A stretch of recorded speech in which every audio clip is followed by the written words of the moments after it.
capítulo 8 de Hebreus.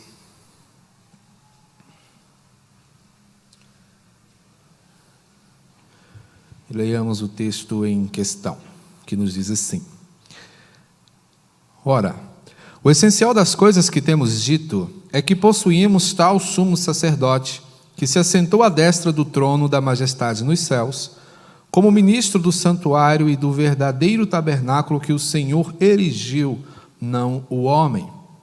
Pois todo sumo sacerdote é constituído para oferecer tanto dons como sacrifícios. Por isso era necessário que também esse sumo sacerdote tivesse o que oferecer. Ora, se ele estivesse na terra, nem mesmo sacerdote seria, visto existirem aqueles que oferecem os dons segundo a lei, os quais ministram em figura e sombra das coisas celestes, assim como foi Moisés divinamente instruído, quando estava para construir o tabernáculo. Pois disse ele: vês que façais todas as coisas de acordo com o modelo que te foi mostrado no monte. Agora, com efeito, obteve Jesus ministério tanto mais excelente, quanto é ele também mediador de superior aliança, instituída com base em superiores promessas.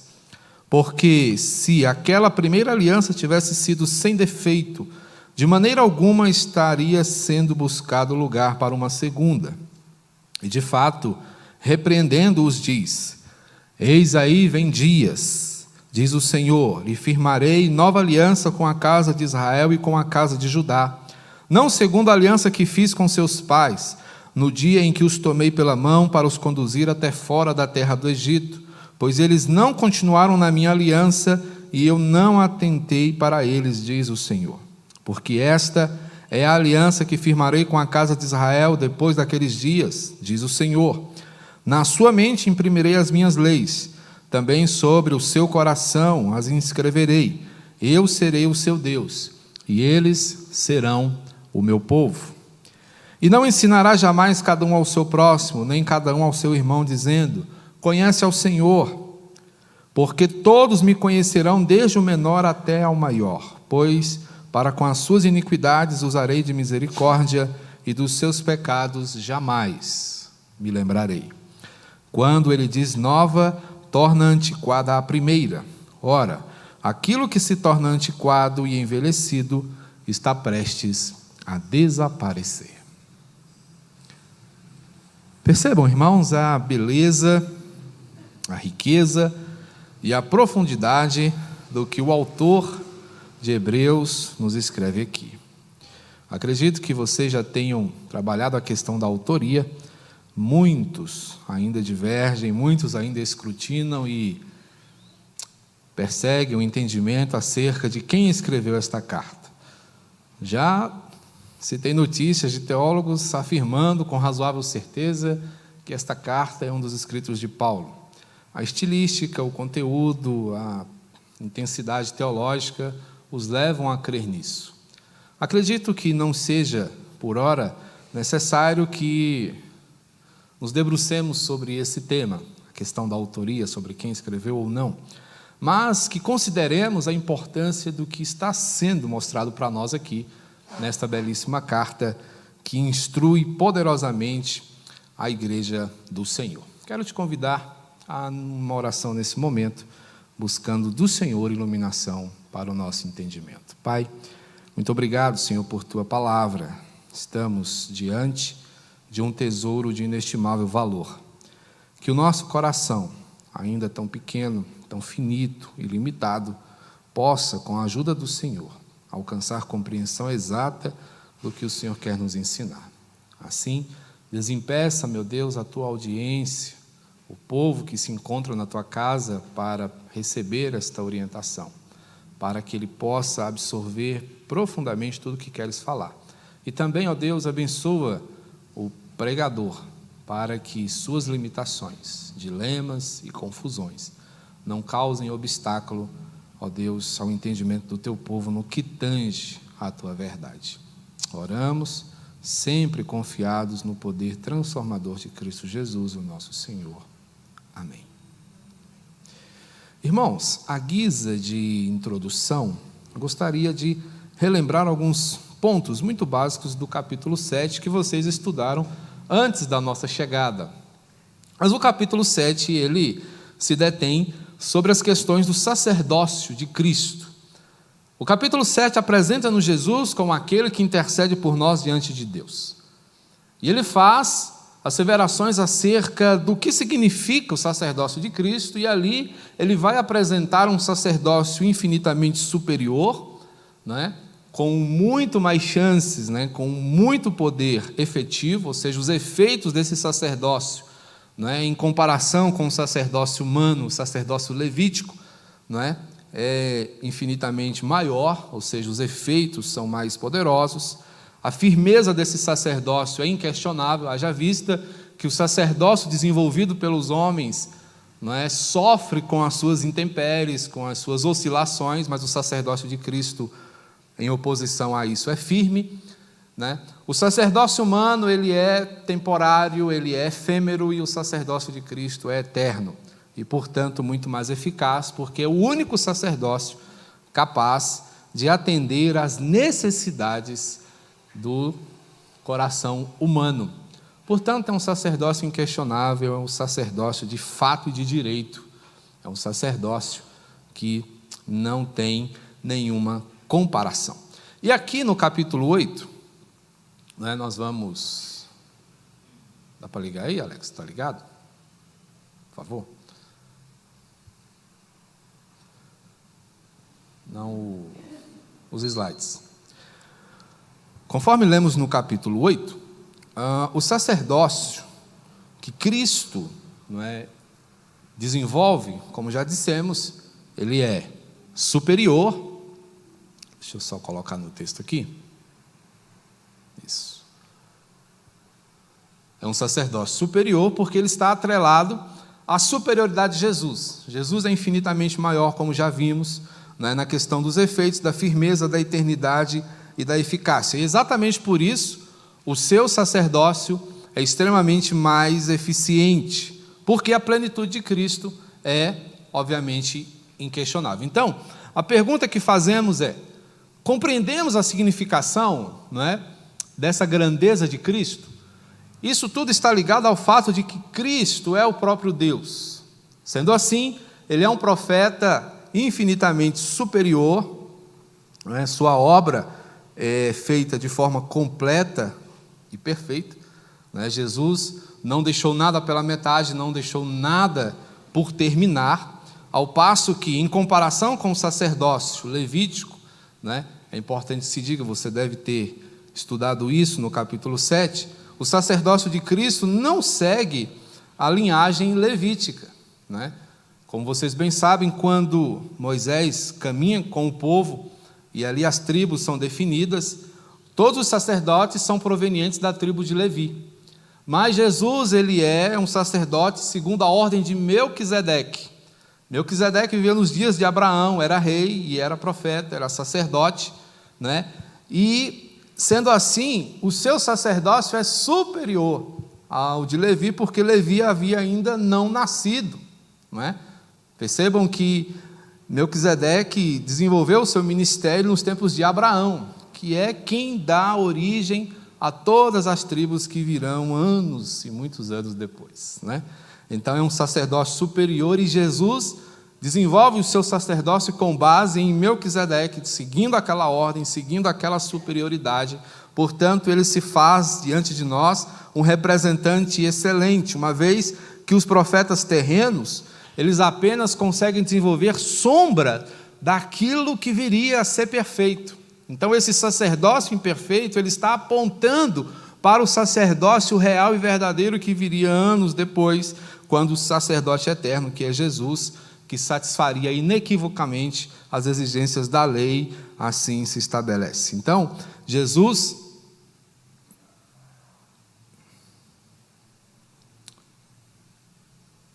Opa, foi demais.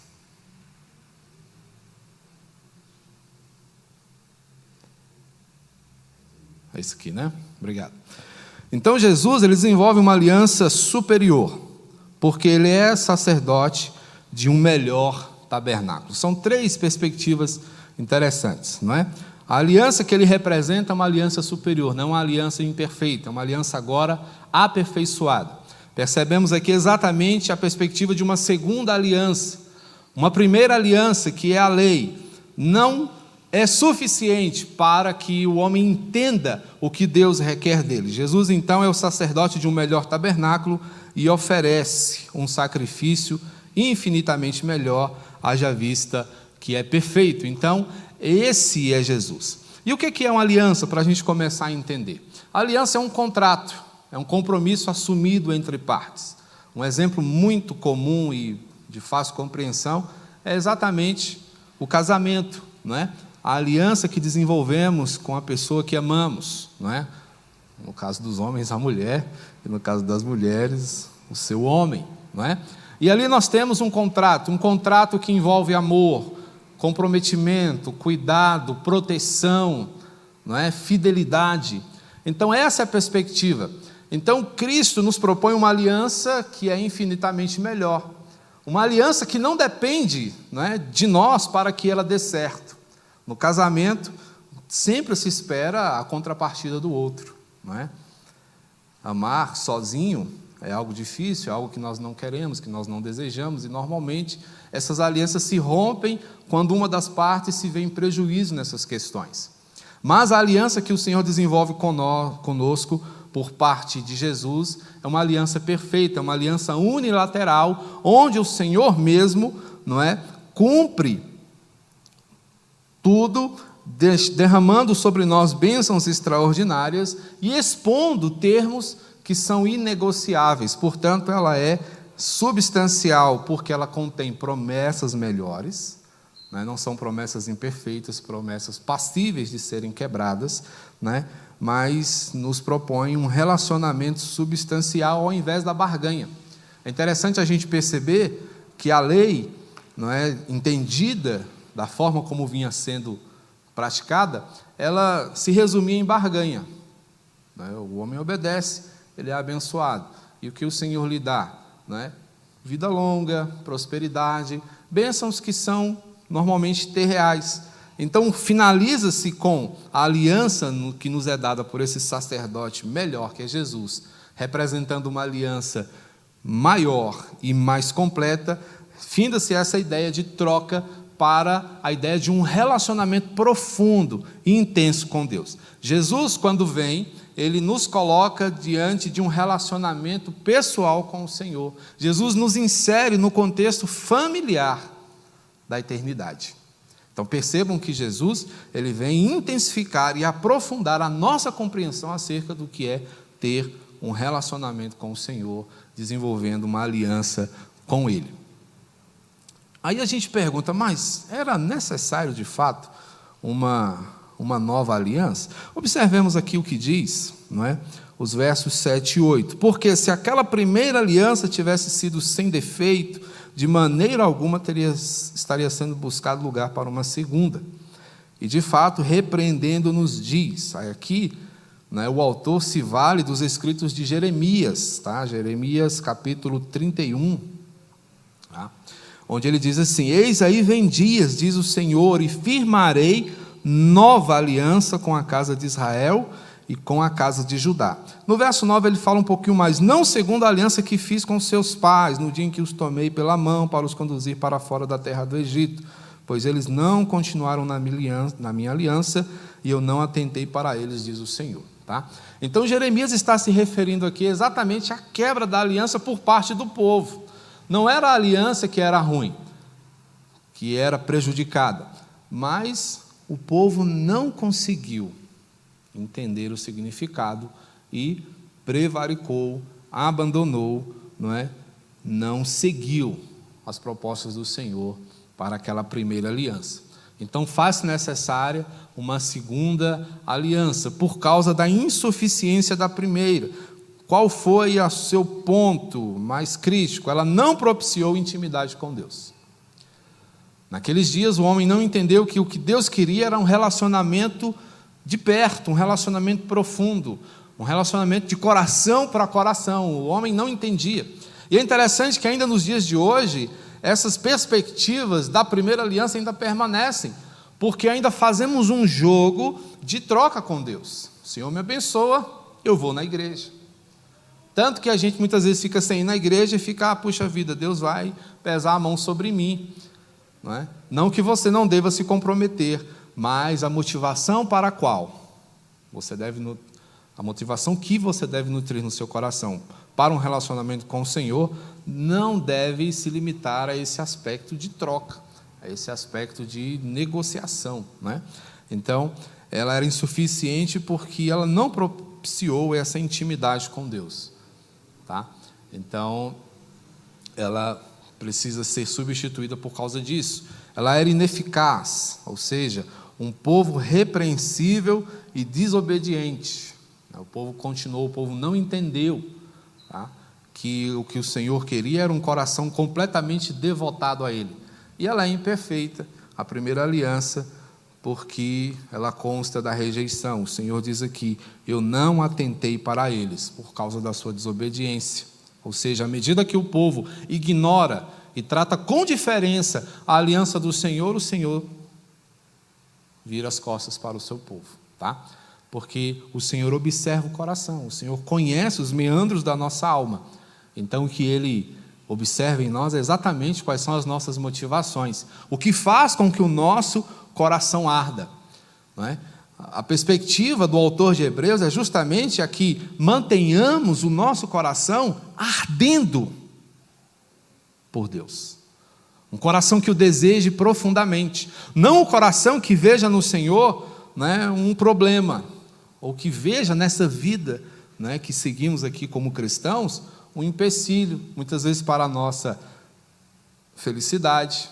Né? Para muitos, não é? A caminhada com Deus é uma coisa ainda chata, é uma coisa que pesa, é uma obrigatoriedade, né? E a gente se limita, portanto, a fazer, né, o mínimo, né? Como a gente poderia dizer assim num populacho, o feijão com arroz, né? E a gente ainda não entendeu que estar aqui é um privilégio, é uma honra que o Senhor nos concedeu. Achei extremamente interessante esse dado que o Lúcio Wagner trouxe aqui sobre os latino-americanos. Infelizmente é um retrato, né, nosso, porque o que a gente percebe é exatamente isso. São altos e baixos constantes. Não há em nós uma pegada contínua, né, no que diz respeito a muita coisa na nossa vida. Então, somos tendentes a desanimar, somos tendentes a desistir, né? Mas o que o Senhor sempre pretende com o seu povo é uma ideia de constância e ascendência.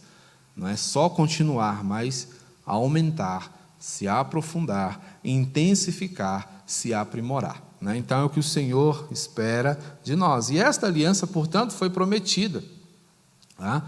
Há uma promessa para esta aliança constante aí no verso 9, não é, e 8, onde Jeremias diz, aí vem dias, e firmarei nova aliança com a casa de Israel e com a casa de Judá.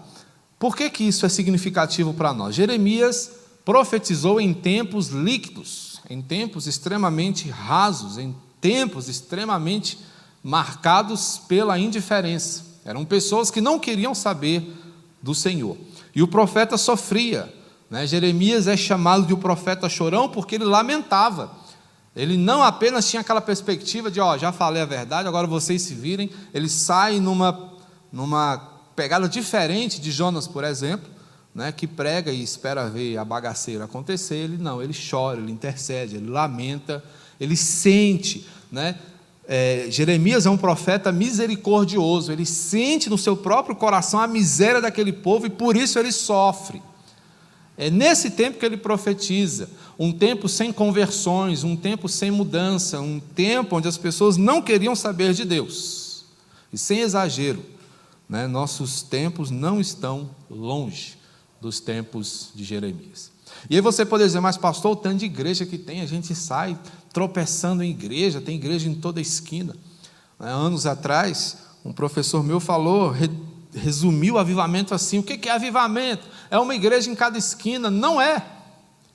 Porque se assim fosse, nós estaríamos hoje vivendo, né, um grande avivamento, porque abrem-se igrejas todos os dias.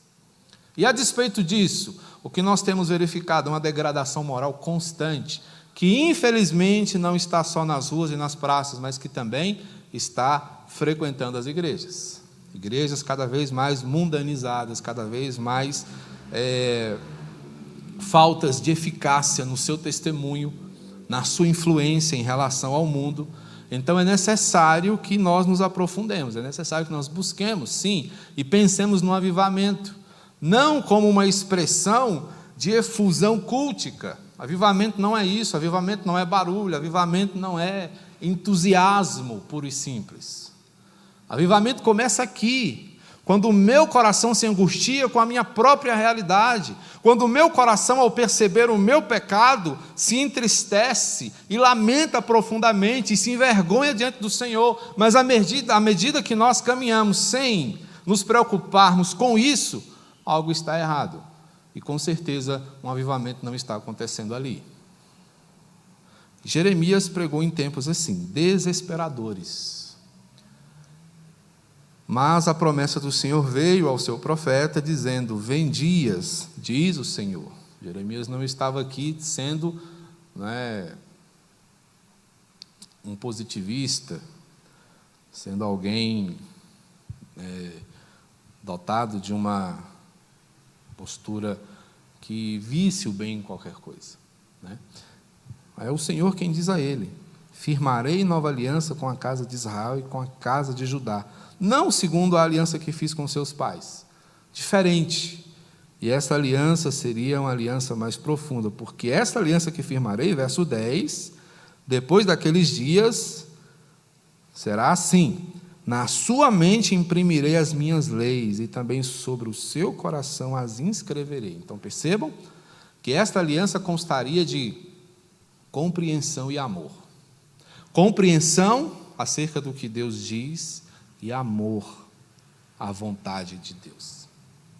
Então percebam que não é só uma questão intelectual, não é só uma questão de cunho teológico, mas é uma questão de teologia aplicada, vivenciada, experimentada no dia a dia. Em dias de apostasia, de abandono da fé, a novidade que viria é Cristo. Cristo é a coisa nova que se apresentaria. Cristo é a novidade que faltava. E por isso essas promessas são superiores. E o que nós queremos dizer com isso? Versos 11 e 12. Não ensinará jamais cada um ao seu próximo, nem cada um ao seu irmão, dizendo: conhece ao Senhor. Olha só que interessante. Nesses dias, o que o Senhor diria é que não haveria mais a necessidade de que as pessoas buscassem conhecimento lá nos rudimentos humanos, mas que as pessoas perceberiam, entenderiam quem é o Senhor e o que Ele quer de cada um, e segue. Porque todos me conhecerão, desde o menor até ao maior, pois para com as suas iniquidades usarei de misericórdia, e dos seus pecados jamais me lembrarei. Tá? Então a coisa antiga prometia o quê? Prosperidade, longevidade e privilégios, que se resume em materialismo reducionista, ou seja, é diminuir Deus a coisas, é tratar Deus como um gênio da lâmpada. Senhor, me dá um carro novo. Puf, está aí o carro novo. Senhor, me dá uma casa melhor. Pronto, está aí a casa melhor. Senhor, eu quero andar mais bonitinho. Está aí condições para você se vestir melhor. Mas é só isso? É assim que reconheceremos um cristão verdadeiro? Pela sua prosperidade? Por tudo em termos materiais dar certo na sua vida? Óbvio que não. Ah, mas o cristão pode gozar de tudo isso? Óbvio que sim. Tá? Não é pecado você conseguir realizar algumas coisas. É bom, é gracioso e é gostoso também.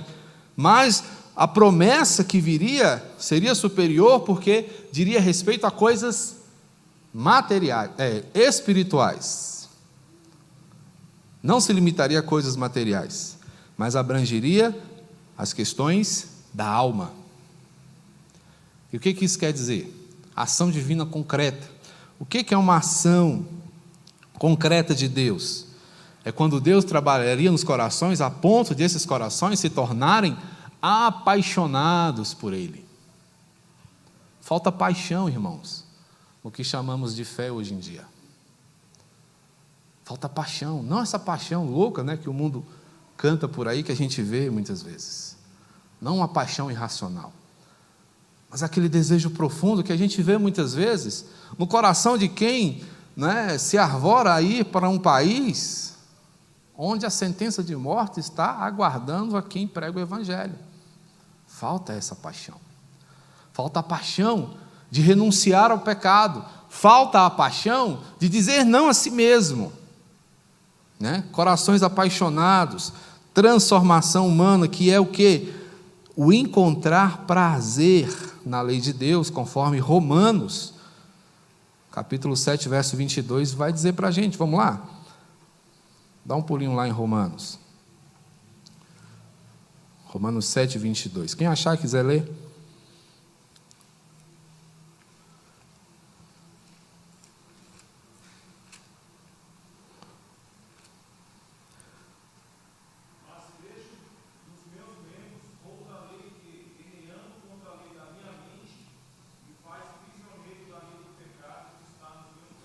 Era o 22, Samuel. Volta um pouquinho, por favor.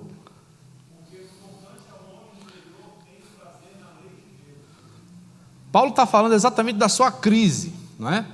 Daquele problema que ele encontra de não conseguir fazer o bem a que se refere, o mal que ele não quer, ele acaba fazendo, não é?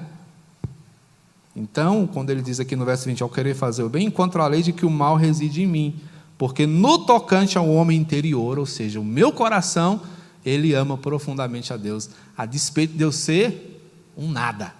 É o que Paulo está dizendo. Certo, gente? Não, estamos aqui falando de perfeição humana, ainda não há. Estamos nos aperfeiçoando. Mas essa perfeição é atingida a partir de um coração completamente devotado ao Senhor. Um coração que o ame com intensidade, que encontre prazer na sua lei e não veja na lei do Senhor o empecilho para a sua satisfação, para a sua diversão, para a sua felicidade. Enquanto enxergarmos o Senhor como sendo um estraga-prazeres da nossa vida, nós não entenderemos a superioridade dessas promessas, né? E aí o que o Senhor está prometendo aqui é filiação, não é? Mais uma vez a gente vê a corroboração de Paulo escrevendo aos Romanos no que diz respeito a isso. Romanos capítulo 8 agora, versos 15, 16 e 17, eu vou ler aqui rapidinho. E aqui diz assim: porque não recebeste espírito de escravidão para viverdes outra vez atemorizados, mas recebeste o espírito de adoção, baseado no qual clamamos, Abba, Pai. Chamar a Deus de Pai, irmãos, é algo profundíssimo, é um privilégio imenso.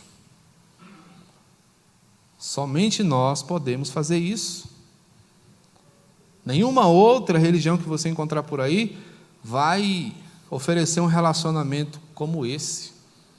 Só o cristianismo vai nos apresentar o Senhor como Pai, tá? E ele segue dizendo: o próprio Espírito testifica com o nosso Espírito que somos filhos de Deus, tá? É pai e filho, ou seja, há um relacionamento. E aí tem mais: se somos filhos, somos também herdeiros, herdeiros de Deus e co-herdeiros com Cristo, e se com Ele sofremos, também com Ele seremos glorificados.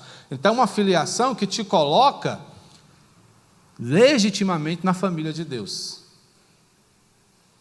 O que eu acho bacana demais em Jesus é que Ele é aquele amigo que você encontra e que fala da beleza da sua casa, que fala da riqueza do seu pai, mas diz assim: vem morar com a gente, meu pai vai ser seu pai. Você já teve um amigo que te levava para a casa dele, deixava brincar com as coisas dele, aqueles brinquedos que você não tinha, não é? Assistindo a televisão que você não tinha, entrar numa casa que era muito diferente da sua?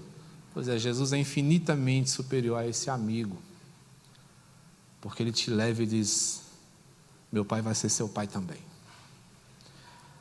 Jesus é esse tipo.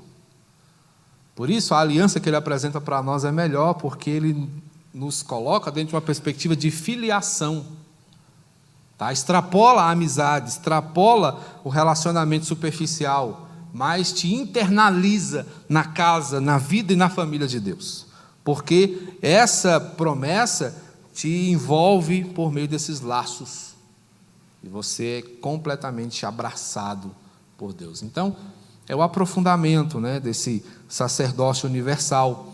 Porque o sacerdócio levítico ele era superficial. Tão superficial que as pessoas não entenderam. E Jesus vem para dizer, olha, é assim. A partir de hoje à noite vocês vão conhecer uma série de estudos, de sermões, baseados na lei. Jesus e a lei. E você vai entender que Jesus, né, mostra o real sentido, o real significado da lei. Quando ele diz, eu não vim revogar, eu vim cumprir, ele diz para nós o que isso significa. É justamente o fim da superficialidade, porque é conhecimento pessoal, é Deus e homem agora numa relação perfeita. E ela é aperfeiçoada em quem? Em Cristo.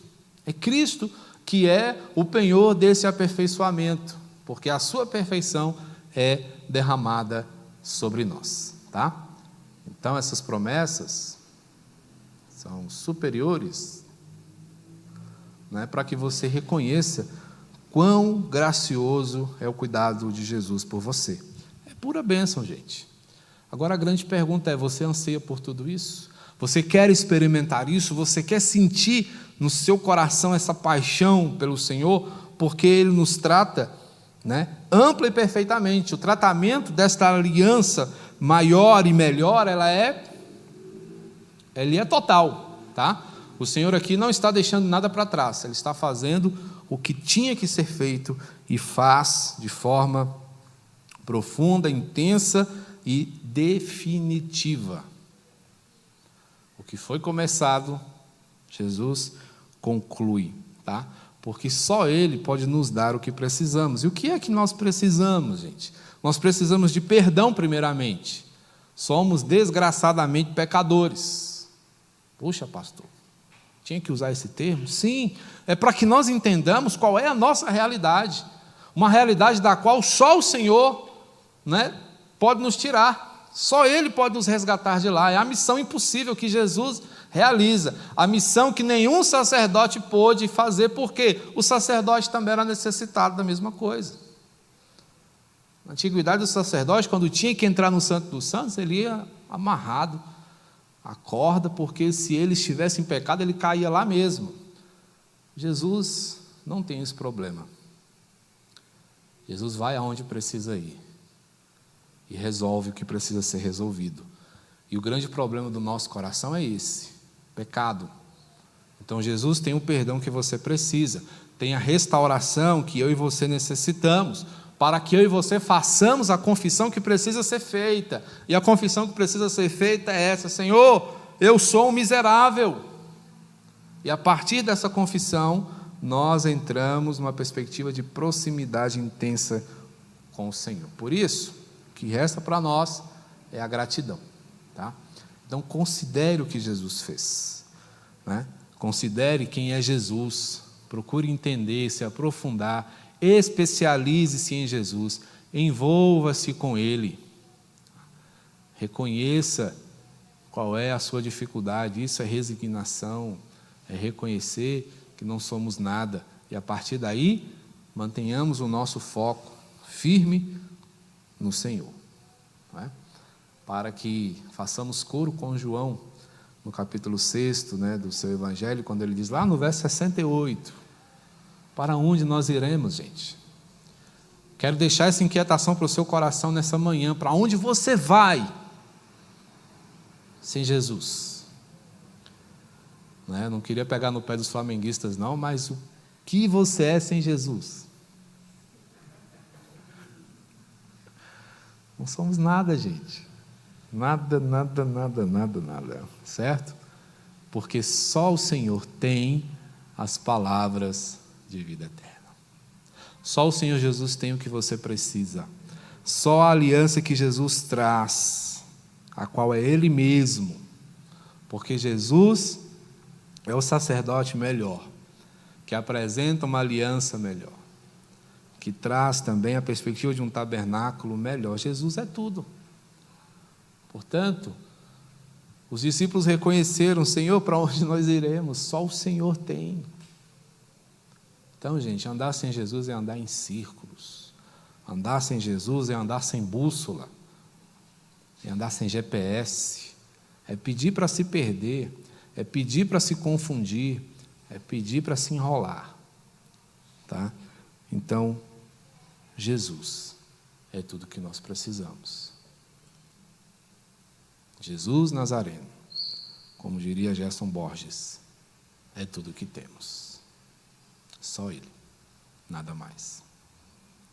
Então que você entenda hoje que a vida sem Jesus não é digna nem mesmo de ser chamada vida, porque vida é o que Ele tem e é vida que Ele veio trazer para nós. Amém? Que Deus te abençoe, meu irmão, minha irmã, e que você siga firmado, orientado por esse superior sacerdote que traz para nós uma aliança perfeita, uma aliança excelente, uma aliança inigualável. Vamos orar? Santo, eterno, poderoso e amado Deus, obrigado. O Senhor nos deu Jesus. O que poderíamos querer mais? Onde estaria, Senhor, o valor da fama, da riqueza, do prestígio, do status, uma vez que diante de Jesus tudo isso se torna pó? Temos a Jesus e isso nos basta. Sua graça nos é suficiente. E por Ele, Senhor, nós seguimos firmes. Que o Senhor, meu Pai, nos ilumine, a fim de que reconheçamos de forma apaixonada, intensa, vívida e real a grandeza do Senhor sobre nós. E te glorificamos, te agradecemos por todo esse amor. E também coramos de vergonha diante da nossa superficial compreensão. Mas a Tua palavra, meu Deus, nos ajuda. E oramos para que o Senhor mesmo nos desimpeça de auscultar tudo que o Senhor está nos dizendo nesta manhã e em todas as vezes que nos reunimos aqui na Tua casa. Fala ao nosso coração e prepara-nos para Ti mesmo. Te suplicamos em nome e por amor do Senhor. Amém. Que Deus nos abençoe, meus irmãos. Vamos ficar de pé? Vamos receber a bênção.